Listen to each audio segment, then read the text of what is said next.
Mayat atuk aku hilang. Lepas tu, rumah dia pula kena pecah masuk. Tapi, tak ada barang hilang pun. Jadi aku bertekad untuk jaga rumah atuk aku.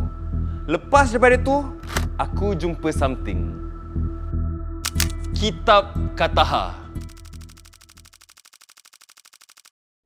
Kitab ni lah sumber info-info aku dan bukan aku seorang je.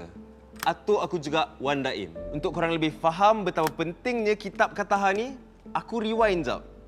Kitab ni 3 menteri kerajaan Kataha yang tulis masa kemuncak peristiwa Raja Bersiung. Tujuan diorang untuk menjaga dan melindung tamadun manusia kan. Dan Kesultanan Melayu Melaka adalah bukti Kitab Kataha ni berhasil. Sebab dalam kitab ni ada tercatat yang Melaka didirikan dengan ilmu yang ada dalam Kitab Kataha ni. Atuk aku, dia kaji pasal ramalan buku ni. Dan dia sifatkan buku ni macam buku Nostradamus. Nostradamus tu siapa? Mamat yang tulis buku 500 tahun lepas, tapi tulisan dia jadi nyata. Macam Hitler, 9/11. Atuk aku percaya Kitab Kataha ni pun macam tu. Bila aku go through balik semua nota-nota atuk aku ni, ada banyak pasal simbol-simbol ni. Cuba kau tengok. Budak ni, Kaha daripada Kudrat.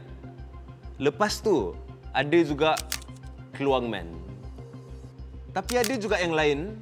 Ada perempuan yang aku tak pasti siapa.